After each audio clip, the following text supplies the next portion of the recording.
지난 시간 그 역대상 개간에 이어 오늘은 그 역대상 키아즘 구조를 좀 주제로 나누겠습니다.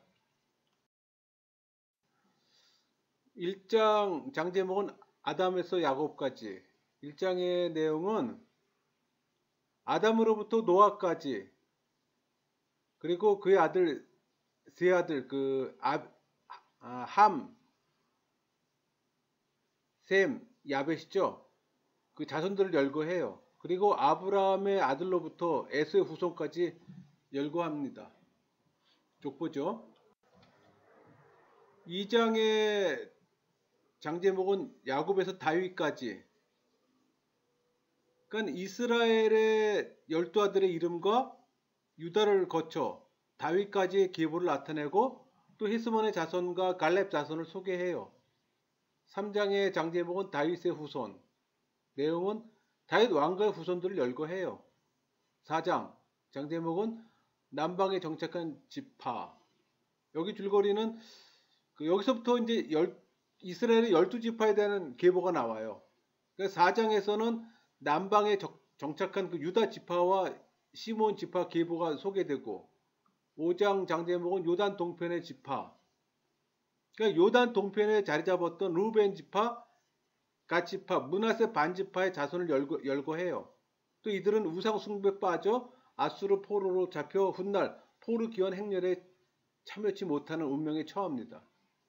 6장의 장 제목은 레이의 후손들. 6장의 줄거리는 그 6장에는 그 레이 지파들의 자손들을 자세하게 열거해요. 그 아론부터 포르기까지의 대제사장 계보, 또 레이의 세 아들의 후손에 관한 대략적 계보, 또 찬송 직무를 맡은 자들에 대한 계보, 또 대제사장 계보의 또 반복, 그 레이 지파의 또 거주지를 기록하고 있어요. 7장의 장 제목은 북방에 정착한 지파. 7장의 줄거리는 이 북방에 정착한 이사갈, 베냐민, 납달리, 므낫세, 에브라임, 아셀 지파 족보가 기록됩니다. 이 가운데 그 에브라임 아들들이 가드 토인에게 가서 그들의 가축을 빼앗으려다 죽임당하잖아요. 이 일로 인해 또 에브라임이 오랫동안 슬퍼하다가 그 후에 아들을 얻는데 그 이름을 무리아, 재앙이라고 지음으로 다시는 그런 죄악이 범치 못하라고 합니다. 이 무리아의 자손 가운데 모세 후계자 여호수아가 태어났죠. 8장의 장 제목은 베냐민의 후손들, 사울의 족보. 이 8장의 줄거리는 야곱의 그 12아들의 후손들을 모두 다 설명해요. 그 다음에 다시 베냐민 후손들을 구체적으로 기록하고, 또 그것은 이 지파에서 이스라엘의 첫 번째 왕 사울이 나오잖아요. 그것 때문에 그러는 거예요. 그러니까 사사시대에는 제약으로 인해서 이 베냐민 지파가 거의 멸절될 뻔했으나 또 하나님의 은혜로 다시 번성하게 됩니다. 9장의 장 제목은 포로에서 귀환한 자들. 9장의 줄거리는 바벨론으로 포로 되었던 사람들이 귀환하잖아요. 또 예루살렘에 정착한 사람들의 이름을 기록하고 있어요. 그러니까 예루살렘에 정착한 제사장들, 유다 자손들, 베냐민 자손들, 그리고 성전 문지기에 기록하고, 또 레인의 직무와 또 사울의 족보를 기록합니다. 그러니까 8장에 이어 여기서 또다시 사울의 족보를 기록하는 이유는 10장에 기록된 사울의 패망하는 내력을 족보로 밝히기 위함이에요.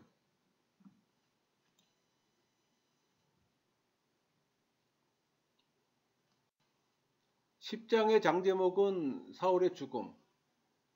우리 사무엘상의 31장에 해당되죠. 10장의 줄거리는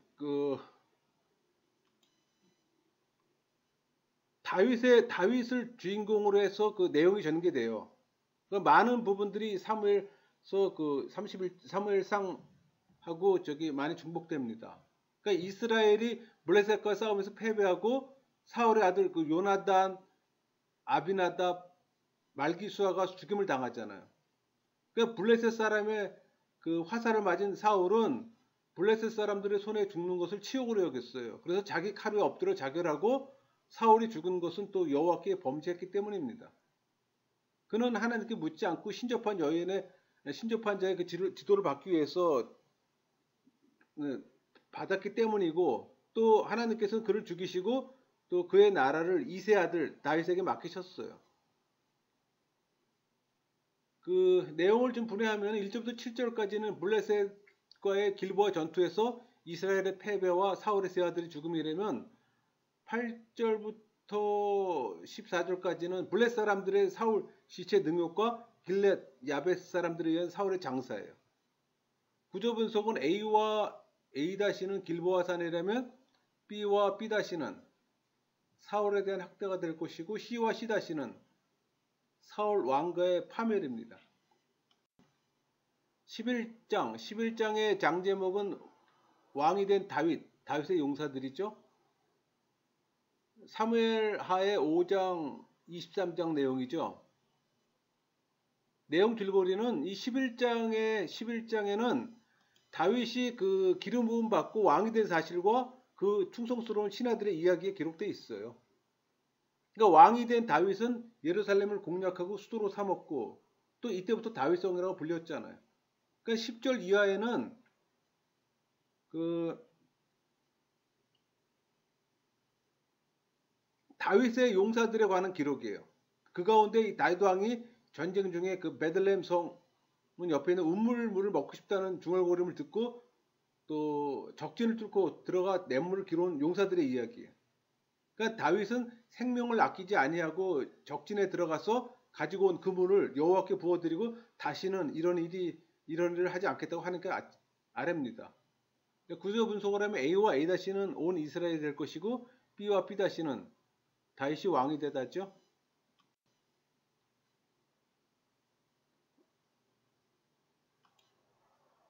이 11장 4절에서 9절까지 그 내용 분해를 하면은 4절에서 5절은 다윗의 예루살렘 정복이에요.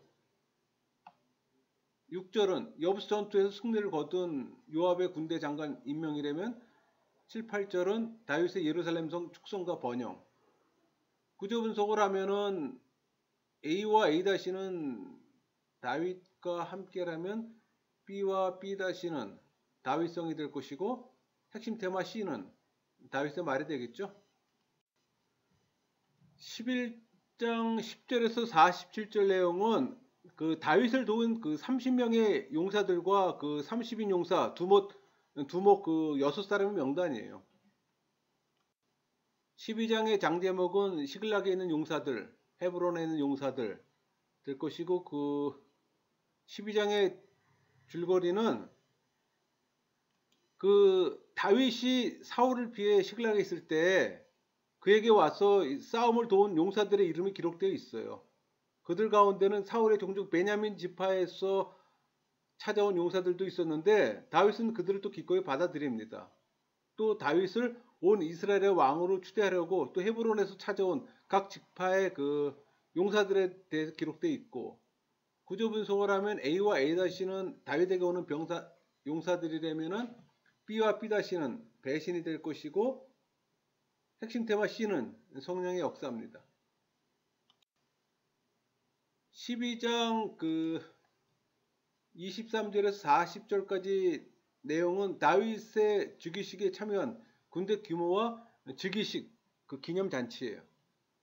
구조 분석을 하면은 A와 A-는 다윗을 돕다가 될 것이고 B는 다윗에게 오는 용사들이 되겠죠. 13장의 장 제목은 법궤 운반, 우사의 죽음이죠.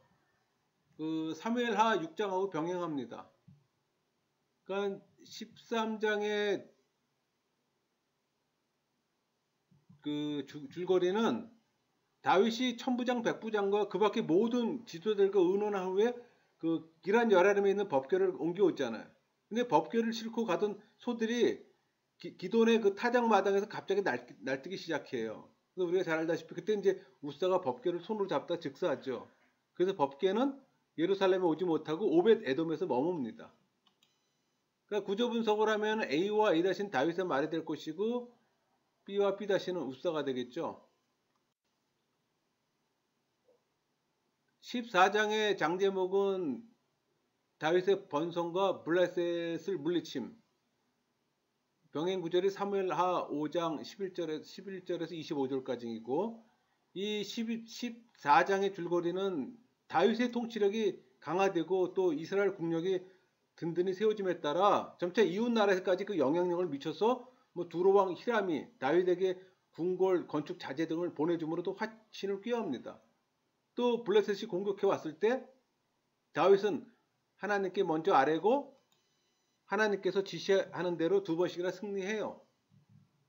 구조 분석을 하면은 A와 A-는 블레셋 침범이 된다면은 B와 B-는 여호와의 말이 될 것이고 C와 C-는 승리가 되겠죠.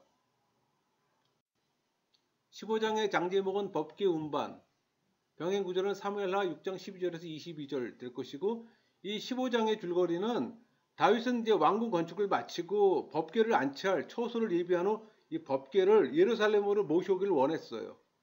이번에는 율법에 규정된 대로 레인들을 소집해 그들을 먼저 성결케 하고 그들로 법궤를 어깨에 메어 운반하도록 했습니다. 또 찬양대로 하여금 악기를 연주하며 또 찬양하도록 했고 구조 분석을 하면 A와 A-는 다윗의 말이라면 B와 B-는 다윗의 명령이 될 것이고 C와 C-는 레인의 명단이 됩니다. 15장 25절에서 29절까지 내용은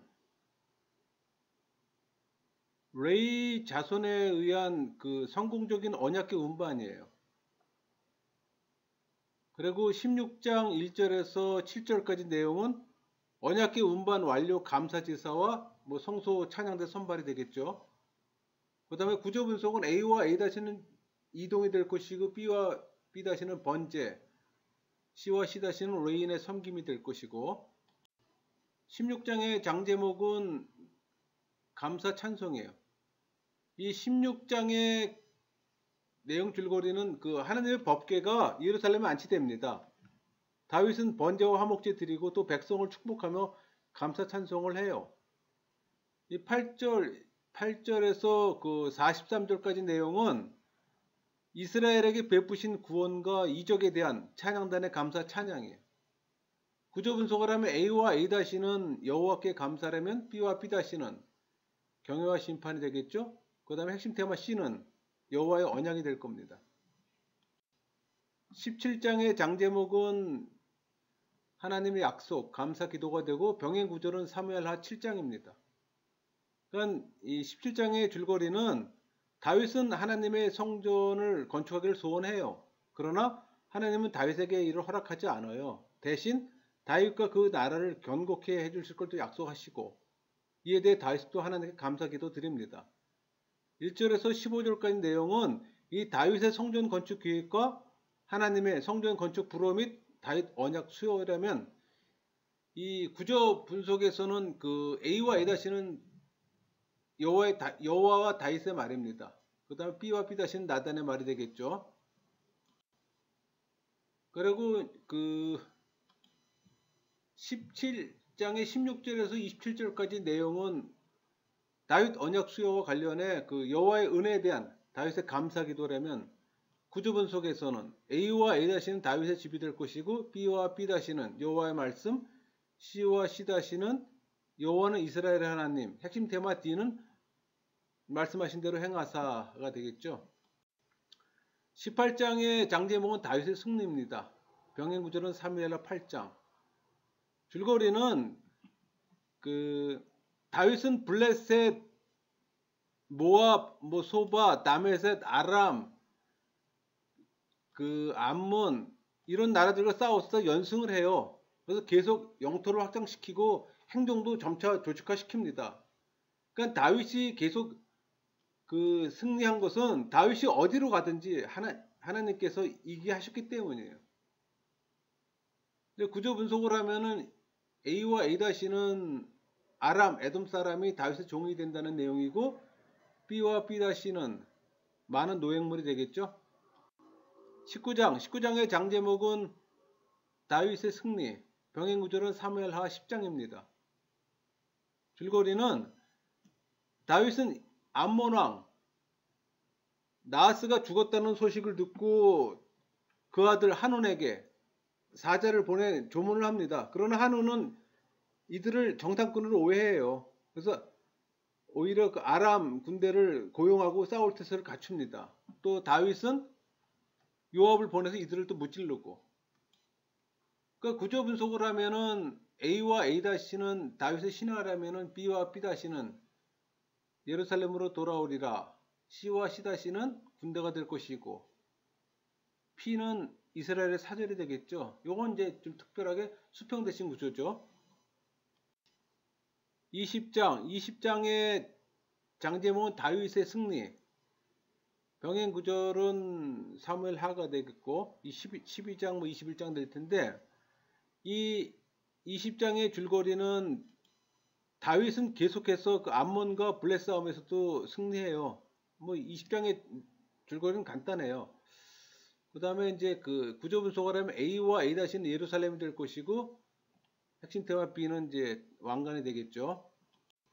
21장의 그 장제목은 다윗의 인구조사, 또 회개의 제사가 될 것이고, 병행 구절은 사무엘하 24장입니다. 21장의 줄거리는 계속된 다윗은 승리에 도취합니다. 요압의 만류에도 불구하고 또 사탄의 유혹에 빠져 인구조사를 실시해요. 또 이 일로 인해서 온역으로 7만 명이나 되는 사람이 죽는 심판을 받게 되고, 그리고 나서 다윗은 회개한 후에 오르난의 타작마당에서 제단을 쌓습니다. 그러니까 구조 분석을 하면은 A와 A-는 다윗의 행위가 될 것이고, B와 B-는 여호와의 행위가 될 것이고, C와 C-는 다윗의 행위, D와 D-는 여호와의 천사가 가덱에 명령하다는 내용이고, E와 E-는 다윗의 말이 될 것이고, 핵심 테마 F는 여호와께서 이스라엘 백성에게 전염병을 내리는 내용입니다. 22장의 장제목은 성전 건축 준비예요. 22장의 줄거리는 다윗은 하나님의 전을 건축하기 위해서 많은 자재를 준비하고 또 이를 아들 솔로몬에게 물려줘요. 또 다윗이 성전을 건축하려 했으나 하나님께서는 그가 전적으로 피를 많이 흘렸기 때문에 또 그가 전쟁 짓는 걸 허락지 않잖아요. 그러니까 다윗은 솔로몬에게 성전 건축을 당부하고 이스라엘의 모든 방백들에게 솔로몬을 도우라고 당부합니다. 사실 이 성전 건축은 뭐 솔로몬이 지었지만은 자재나 뭐 설계도나 모든 게 전부 다 그 다윗이 준비한 겁니다. 그러니까 다윗이 다 계획하고 설계했던 거를 그냥 그 솔로몬이 집행만 했을 뿐이에요. 구조 분석을 하면 A와 A-는 성전 건축 준비 명령이라면 B와 B-는 솔로몬에 관한 말이 될 것이고, 핵심 테마 C는 솔로몬에게 명령하는 거죠. 23장부터 27장까지는 계속 직무에 관한 얘기예요. 그러니까 23장은 레인의 직무가 장제목이 될 텐데, 다윗이 나이가 많이 먹고 이제 늙잖아요. 그러니까 솔로몬을 왕으로 세운 후 이 방백과 레인을 모으고 또 그들을 계수해 반열에 따라 또 직무를 담당케 합니다. 그러니까 24반열로 나누어서 1년에 2달씩 봉사하게 하고 남은 기간 동안엔 그 율법 연구나 기타 뭐 여러 직무에 두루 전념할 수 있도록 해줍니다. 24장의 장제목은 제사장의 직무. 그러니까 23장에서는 레위 자손의 전체 족보가 소개됐으나 24장은 제사장들과 그들을 도울 레인들의 24반열을 기록합니다. 25장 장제목은 찬양대의 직무. 그러니까 성전에서 여호와를 찬양할 그 성가들 24반열을 조직하고 또 찬양대 구성에 대해서는 이미 6장에서 언급했어요. 그런데 거기서는 단지 그들의 직분과 족보만을 소개했는데 이 25장에서는 성전을 위해 새롭게 확대 조직된 성가대원의 직무를 보다 자세하게 기록합니다. 그러니까 찬양대는 아삽, 여두둔, 뭐 헤만 자손들로 이루어졌잖아요. 또 성전에서 이 찬양의 직무를 맡기 위한 또 순서를 정하는데 그 역시 24반열입니다. 26장의 장제목은